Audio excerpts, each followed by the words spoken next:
순주의 변과 6번째 시간입니다.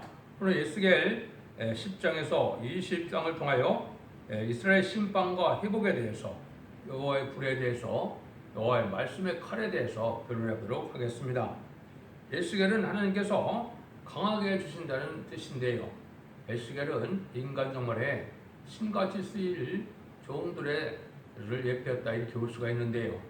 미약하고 부족한 종들이지만은 또 마른 뼈와 같이 아무 소용없는 그러한 하나님의 종들이지만은 일곱 능의 완전 역사로서 이제는 세인 권세를 주고 신창들을 주고 인의 권세를 주고 심판의 권세를 주어서 이제는 여호와의 군대를 이루어서 세상을 심판하고 에덴 동산을 회복시켜서 천년 수납평국에 이스라엘을 회복시키는 일을 말씀하셨는데요. 이 말씀을 통하여 하나님께서는 절대적인 주권을 가지고 계시므로 하나님께서는 하나님의 뜻을 이 땅에 이루시는데, 하나님의 뜻이 하나님과 더불어 동거동락하는 하나님의 장막이 이 장으로 사람들과 같이 있게 되는 놀라운 사랑을 이루게 하는 것이 하나님의 사랑이라는 것입니다. 그 뜻을 이루하여 지상 천년평왕국이 먼저 이루어져서 예수님의 만왕의 왕으로 이 땅을 다스리게 되고, 백보자 심판 후에 하나님과 더불어 동거동락하는 일을 말씀하신 것이 계시록 21장 3절의 말씀이죠. 그 말씀이 응해짐으로 하나님의 주시판 사랑이 완전히 이 땅에 다 이루어지는 것을 말씀하셨다, 이렇게 볼 수가 있습니다. 그래서 하나님께서는 절대적인 주권으로 하나님께서 이제는 이스라엘을 회복시키는 것은 시장 천년평안을 이루어서 빼앗겼던 에덴동산을 다시 회복시켜서 하나님과 더불어 영원한 복락을 누리게 하는 것이 하나님의 주시판 사랑이다, 이거를 말씀하시는데요. 그러면 이제 10장에서는 여호와의 영광에 불을 취하는 것을 나타나죠. 그래서 숯불을 가득히 남아있는 숯불을 먹그릇을 찬 가는 배우스라는 서기관에게 불을 주는 것을 뜻했는데요. 이 불은 이제 하나님 앞에 있는 불인데요. 이것이 이제 히브리 12장 29절에는 하나님께서는 소멸하는 불이시라, 그렇게 말씀하셨죠. 이것은 인간 중간에 말세의 사명자는 하나님의 불을 받아서 불의 사명자가 될 것을 말씀하셨다, 이렇게 볼 수가 있는데요. 에스겔서 2장 29절 30절에 보면 내가 남종과 여종의 여호와 신을 부어드리니 피와 불과 연기 기둥에 펴지겠다는 것을 말씀하셨죠. 이것은 하나님의 불을 받아야만 마귀가 소멸되고 원죄와 자범죄가 소멸되어 마귀를 소멸함으로 세상을 지상 천년평안을 이룰 것을 말씀하셨다, 이렇게 볼 수가 있습니다. 이것은 이제 하나님 앞에 입맞는 종이 되어서 일곱 능의 완전선을 받을 때 하나님의 불이 먼저 이사야 4장 3절 4절처럼 심판과 소멸형이 임함으로 불이 자기 원죄를 태우고 피까지 정결케 하는 그런 역사가 나타나고, 이 불이 이제 기도의 300용사의 횃불처럼 마귀 세력을 멸망시키는 불로 나타날 것을 말씀하셨다, 이렇게 볼 수가 있습니다. 그래서 이사야 성경 10장 17절에도 보면 뭐라 그럽니까? 이스라엘 빛은 불이요 그 거룩한 자는 불꽃이라, 이런 말을 했죠. 이것이 이제 일반인 10만 4천 명이 이제 여호와의 불을 받은 불의 군대가 된다, 이렇게 볼 수 있죠. 불꽃은 이제 10만 4천을 일으킬 송구적인 걸 뜻했다, 이렇게 볼 수가 있는 것이죠. 그런 일들이 이제 이 시간 성경에는 여러 군데 이제 말씀을 하시거든요. 그래서 이사야 33장 20절, 33장 이제 31장 8절에 보시면 여호와께서 말씀하시되 여호와의 불은 시온에 있고 여호와의 풀무는 예루살렘에 있다, 이렇게 말씀을 했거든요. 또 이사야 이제 50장 11절에는 불을 피우고 횃불을 들러뜬 자여 다 그 안에 들어가라 그랬거든요. 이것이 이제 불성각이 된 말세의 사명자의 무리가 이제 나타나야 세상의 평화를 이루갈 수가 있고 마귀를 멸망시킬 수가 있는 것을 보여준 것이죠. 그래서 오바댜 성경에서는 이제 시온의 무리가 이제 에서의 무리를 심판하는 역사를 말씀하셨는데, 여호와께서 말씀하시기를 이제는 요셉 족속은 불 것이요 야곱은 불이라. 여기서는 초계라고 그랬죠. 이것도 역시 요셉 족속은 성부적인 걸 뜻했고 야곱 족속은 이제 인마지 14만 4천만을 뜻했는데 그러한 불의 능력으로 세상을 심판하고 새 시대를 이룰 것을 말씀하셨다. 이렇게 볼 수 있습니다. 그래서 이것은 하나님께서 이제 인간 종말에 하나님의 불을 인간에게 받게 하는 것인데 이게 바로 겨자씨 만한 믿음을 받는 겨자씨 만한 불을 받는 일이 돼서 그 불이 커져서 시스랑 4천만에 나눠지게 되고 그 불이 여호와의 군대가 돼서 이제는 세상을 심판하는 불로 나타난다. 이렇게 볼 수가 있습니다. 그래서 히브리서 12장 29절에도 하나님의 소비라는 불이다 이렇게 말씀하시는데 그 불을 이제 우리가 받게 된다 이렇게 볼 수가 있죠. 11장에서는 이제 예루살렘이 심판을 받고 회복된다 이런 말씀을 하시거든요. 이것은 이제 일사 하나님께서는 심판하는 목적도 완전한 성대 나라 그리스도의 나라를 위해서 이제는 하나님의 완전한 사랑을 이 땅에 이루기를 원하시는 것이 하나님의 방법이다 이렇게 볼 수 있죠. 그들에게 일찬 마음을 주고 또 그들에게 새신을 주어서 그들에게 굳은 마음을 제하고 부드러운 마음을 주어서 내 윤리를 지킴으로 내 규례를 지켜서 행하게 해서 하나님의 백성이 되고 하나님 그들의 하나님이 되신다 이렇게 말씀했거든요. 하나님의 말씀이라는 것은 지식게 행하면 오냐고 겸손하고 부드럽고 너그러운 마음이 돼서 하나님의 참된 종도 되고 참된 백성도 되는 것이 이게 하나님의 말씀의 법입니다. 하나님께서 이제 이 세상에 이렇게 악한 일들이 벌어지고 완악하고 강박화된 이유는 진리 앞에 순종하는 자들이 없다 이렇게 볼 수가 있는 겁니다. 많은 기독교인이 있지만은 참된 진리 앞에 순종한다면 뭐냐고 겸손하고 부드럽고 너그러운 마음이 되어서 새 시대의 백성도 되고 새 시대의 지도도 되는데 그렇지 못하다 이렇게 볼 수 있죠. 그래서 하나님께서는 은혜를 받으면 이렇게 새 시대의 축복을 이룰 수 있는 사람들을 변화받는 것이 진리를 순종하는 자들의 열매다 이렇게 볼 수 있습니다. 그래서 진리를 순종하지 않으므로 완악하고 강박한 것이 인간 종말이다 이렇게도 볼 수 있는 것이죠. 또 이제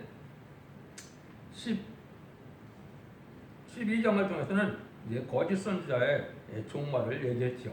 그래서 이것은 거짓 선지자가 13장에 에레미야 23장에서도 이제 거짓 선지자에 대한 말씀을 많이 하셨죠. 여기도 이제 거짓 선지자의 종말은 멸망인데 거짓 선지자는 자기 마음대로 또 자기의 마음을 원하는 대로 이게 전하게 되고 거짓 것을 또 점괘라 그러셨는데 환상과 계시나 또 몽사 꿈을 꾸거나 이래서 하나님의 말씀을 전하는 거짓 선지자들이 나온다 이 말이죠. 그렇지만 하나님께서는 참된 진리의 말씀만을 본문만을 증거해서 하나님께서 재앙은 본문대로 내리고 또 축복도 본문대로 내고 구원도 성경 말씀대로 내린다는 사실을 알려준 것이죠. 그래서 거짓 선지자는 하나님께서 보낸 적도 없고 하나님 보낸 사명자도 아니라는 겁니다. 지금이 그것은 이제 두원금의 보리와 이제 두 조각의 떡으로 약한다 그랬죠. 그래서 많은 이런 은사를 하고 점을 쳐줌으로 예언을 해줌으로 돈을 벌고 이런 것도 거짓 선지의 유형이다 이렇게 보시면 됩니다. 그래서 그런 것은 하나님의 참된 종의 방법이 아니고 하나님께서 보내신 사명자도 아니다. 이거를 우리가 알 수 있다 이 말입니다. 그래서 하나님께서는 이제는 인간 종말의 역사를 진리대로 역사하시고 진리대로 변론해서 진리대로 구원받고 진리대로 심판할 것을 말씀하셨다 이렇게 볼 수 있습니다.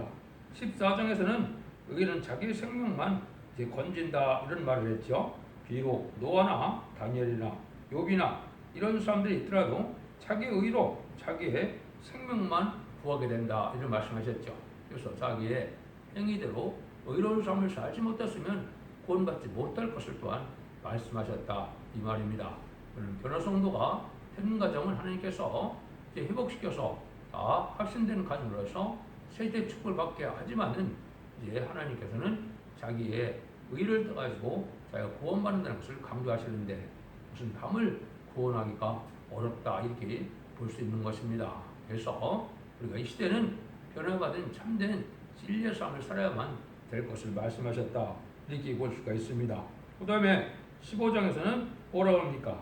불에 던질 땔감에 비슷한 뗄 것과 같은 예루살렘이다 이 말이죠. 이거는 이제 포도나무 비유를 통해서 포도나무는 아무 소용도 없다는 겁니다. 예, 그 포도에 열매만 필요하지 포도나무 자체는 쓸모가 없다는 것이죠. 이게 바로 기독교인이 변하면은 이 기독교는 쓸모가 없어서 결국은 불에 던질 화목처럼 이제 멸망을 당할 것을 말씀하셨는데요. 포도나무가 포도 열매가 좋지 않으면 포도나무로 이제는 가구를 만들거나 또 무슨 건축을 하거나 이게 쓸모가 없는 나무가 포도나무인데 이게 마치 기독교인이 그렇다 이 말입니다. 그래서 빛과 소금을 감당하지 못하는 기독교인들은 발에 밟혀 버려질 수밖에 없는 것이다. 이걸 말씀하셨는데 불에 던질 화목함에 불과한 것이 바로 뭐냐 이제 중생된 삶을 살지 못하고 속화되고 부패된 들포도에 땅에 소망을 둔 들포도의 기독교인들은 불에 던질 화목과도 같다. 이런 말씀을 하셨다고 볼 수가 있습니다. 그래서 불에 던질 그러한 뗄 것에 필요한 뗄 것만 될 수 있는 그런 것이다. 이제 바로 기독교의 삶에 부패된 삶의 모습이다. 이렇게 하게 됩니다. 그 다음에는 이제 18장에서는 저마다 자기의 죄로 죽는다. 범죄하는 영혼은 죽는다. 이 말이죠. 이것은 이제 인간 정말에는 죽는 것이 지옥 가는 것이 죽는 것이지 이걸 문자적으로 해서 영혼도 죽는 거다. 이렇게 또 해석하는 교단도 있는데 그건 말이 되지 않죠. 지옥 가는 것도 성경은 죽음으로 표현하는 것이다. 이렇게 볼 수 있는데 이제 범죄는 영혼은 다 죽게 된다. 이 말씀을 또 하셨죠. 20장에서는 내 이름을 욕되게 하지 마라 그랬죠. 이것은 이제 하느님과 하나님의 참된 백성과는 안식일의 표정을 주었다 이 말이죠. 이것은 지금은 거룩한 주의를 지키느냐 안 지키느냐 이걸 갖고 하나님의 백성이냐 아니냐를 판단할 수 있다 이 말입니다. 거룩한 주의를 지키는 이는 참된 기독교인 하나님의 백성이고 거룩한 주의를 지키지 않고 이거를 소홀히 여기는 자들은 이거는 하나님의 백성이 아니다 이렇게 볼 수 있는 것이죠. 그래서 하나님의 은혜는 주일날 은혜 받는 것도 시작이 됩니다.